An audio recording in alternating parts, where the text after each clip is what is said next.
তো হ্যালো বন্ধুরা, সবাই কেমন আছো? ভালো আছে তো? তো একটা গুরুত্বপূর্ণ ভিডিও হলো, কালকে আমি একটা ভিডিও পোস্ট করলাম। বাংলাদেশে এক চাচাকে নিয়ে একটা ভিডিও পোস্ট করলাম। তো চাচার কথাবার্তাগুলো আমার তাকে সেই লেভেলে মনে হচ্ছে, খুব ভালো লাগে। তো তার জন্য আমি চাচাকে নিয়ে একটা গুরুত্বপূর্ণভাবে ভিডিও একটা করলাম, পোস্ট করলাম। তো আমাদের কিছু মুসলিম ধর্মের ভাই আছে, ওই চাচাকে কমেন্ট করে বলে, আমার আমার পেজে কমেন্ট করে বলে ও চাচাকে, ও ভারতের দালাল, ও তোদের ভারতের দালাল, তোদের নিয়ে কথা বলে, ওকে তোদের দেশে নিয়ে যা। তো ভাই আমি তোকে বলছি, শোন, যে সত্যিকারের কথা বলবে ও ভারতের দালাল হয়ে যায় না। যে দেশ নিয়ে কথা বলবে ও ভারতের দালাল হয়ে যায় না। তো আমি তোদেরকে বলছি, সবসময় সত্যের পথে চল, অসত্যের পথে চলে লাভ নেই। কি বললাম শুনতে পারলে তো? সবসময় সত্যের পথে চল, অসত্যের পথে চলে লাভ নেই। যে মানুষ নিয়ে কথা বলবে ওকে আমি স্যালুট জানাই। ও যে দেশের হোক, ও হিন্দু হোক, মুসলিম হোক, বৌদ্ধ হোক, যে মানুষ নিয়ে কথা বলবে ওকে আমি স্যালুট জানাই, 100% স্যালুট জানাই। আর যে ধর্মের বিরুদ্ধে কথা বলবে ওকে আমি ছাড়বো না, ও হিন্দু হোক, মুসলিম হোক, বৌদ্ধ হোক, খ্রিস্টান হোক। বুঝতে পারলে? কথাটা ভালো করে মাথায় ভেতরে গুঁজে রাখ। তো আমি একটা কথা বলবো, ধর্ম নিয়ে ভিডিও আমার সামনে আসলে আমি ওকে রিপ্লাই দেব, ও যে ধর্মের মানুষ হোক। আর সত্যিকারের যে কথা বলবে ওকে আমি স্যালুট জানাই, ও যে ধর্মের মানুষ হোক।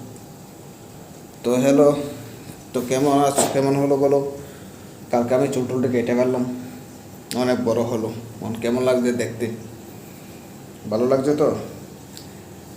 তো এই চাচার আরেকটা ভিডিও নিয়ে আসলাম, চলো ভিডিওটা দেখে না, ভালো লাগলে একটা কমেন্ট করে দেবে।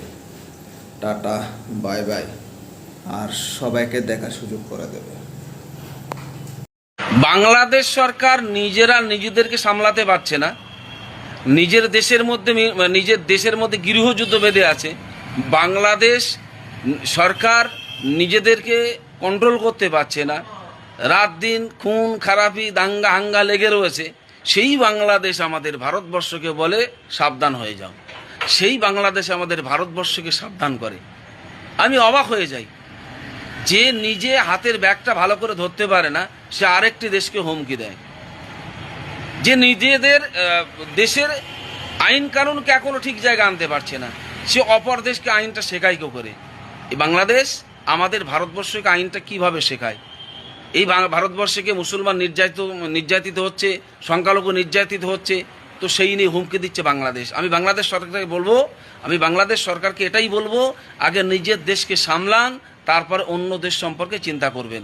আপনারা যে চিন্তা করেছেন এদেশের সংখ্যালঘুদের জন্য, এর জন্য আপনাদের অসংখ্য ধন্যবাদ জানাচ্ছি।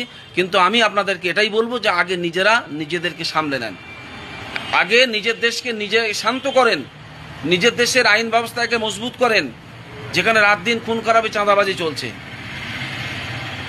আজকের আপনার বাংলাদেশ বর্ডার সাইটে কাঁটাতারের সাইটে খোলা আকাশের নিচে হাজার হাজার বাংলাদেশি, যারা ভারতে এতদিন অনুপ্রবেশকারী ছিল, এতদিন ভারতে যারা অবৈধভাবে বাস করত, ব্যবসার সূত্রে, কাজের সূত্রে, কর্মক্ষেত্রে যারা এসেছিল, যখন এই ভারতবর্ষে এসআইআর শুরু হয়েছে, অনুপ্রবেশকারী খোঁজা শুরু হয়েছে, তারা পালিয়ে গিয়ে কাঁটাতারের সাইডে, একদম বর্ডার সাইডে তারা খোলা আকাশে দিন কাটাচ্ছে।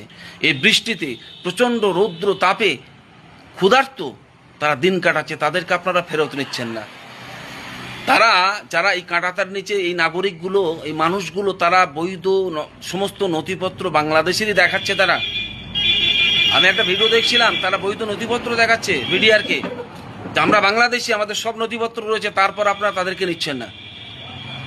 আপনারা নিজের দেশের মানুষকে মানে তারা কাটাতার কষ্টে দিন কাটাচ্ছে, তাদেরকে আপনি ফেরত নিচ্ছেন না আইনি প্রক্রিয়ায়।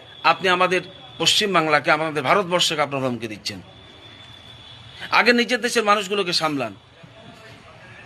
আজকে খোলা আকাশের নিচে বাচ্চাগুলোকে নিয়ে যেভাবে তারা বসবাস করছে, কেউ 2 দিন, কেউ 3 দিন, তারা বৈধ ডকুমেন্ট, নথিপত্র সবই দেখাচ্ছে, কেন তাদের ফেরত নিচ্ছেন না?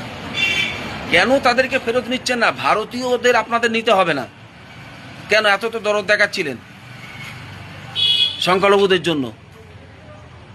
তাহলে কেন আপনারা এখন বলছেন বেআইনি পুশব্যাক মানবো না? বর্ডার সাইড খুলে দিন, এত যদি দরদ ছিল আপনাদের, খুলে দিন বর্ডার সাইড। যে ভারতবর্ষে যারা নির্যাতিত হচ্ছে সংখ্যালঘু মুসলমানরা, তাদের জন্য বাংলাদেশ বর্ডার সাইড খোলা আছে। যেটা ভারতবর্ষ করেছিল, যখন বাংলাদেশে সংখ্যালঘু হিন্দুরা নির্যাতিত হয়েছিল, যখন তাদেরকে মারা হচ্ছিল সিপিএমের আমলে, তখন তারা বর্ডার সাইড খুলে দিয়েছিল। প্রচুর আমার হিন্দু ভাইরা, সনাতনী ভাইরা নির্যাতিত হয়ে বাংলাদেশ থেকে তারা ভারতবর্ষে এসে বসবাস করছে। তো আপনারা যদি এত ভালোবেসে থাকেন, এই ভারতবর্ষের মুসলমান নিয়ে যদি আপনাদের এত চিন্তা থাকে, আপনারা আন্দোলন করছেন, হুমকি দিচ্ছেন, তো বর্ডার সাইড খুলে দিন। যারা এখানে নির্যাতিত যে সকল মুসলমান, তারা সেখানে নির্দ্বিধায় চলে যাবে। আপনারা এখন মাইকিং করে বলছেন অবৈধ পুশব্যাক চলবে না, গুলি করব। মানে আন্দোলন করবেন, আপনার জনগণ আলগা দরদ দেখাবে। আবার যদি বর্ডার সাইডে আপনাদের আপনার দেশের মানুষ, তারা খোলা আকাশের নিচে কষ্ট পাচ্ছে, যা মানবাধিকার লঙ্ঘন করছে, যা মানবিকতার বিরুদ্ধে কাজ করছে। আমি একজন মানবাধিকার কর্মী হিসেবে আন্তর্জাতিক মানবাধিকার সংস্থার কাছে আবেদন করছি, আমি খুব শিগগিরই বাংলাদেশ যে আন্তর্জাতিক মানবাধিকার কমিশন রয়েছে, সংগঠন রয়েছে, আমি চেষ্টা করব তাদের সঙ্গে যোগাযোগ করার এবং কথা বলার। দ্রুত এই সকল মানুষ যারা কাঁটাতারের কাছে বর্ডার সাইডে, যারা খোলা আকাশের নিচে দিন কাটাচ্ছে, যারা খাবার পাচ্ছে না, এদেরকে অবিলম্বে কিছু ব্যবস্থা করা হোক বাংলাদেশ সরকারের পক্ষ থেকে, যাদের বৈধ নথিপত্র রয়েছে। আমি ধিক্কার জানাচ্ছি, নিন্দা জানাচ্ছি বাংলাদেশ সরকারকে, যারা নিজের দেশের মানুষকে ফেরত নিচ্ছেন না। দয়া করে আপনার নিজের দেশের মানুষকে ফেরত নিন, ভারতীয়দেরকে নিতে হবে না। আপনার দেশের মানুষকে আপনার ফেরত নিন।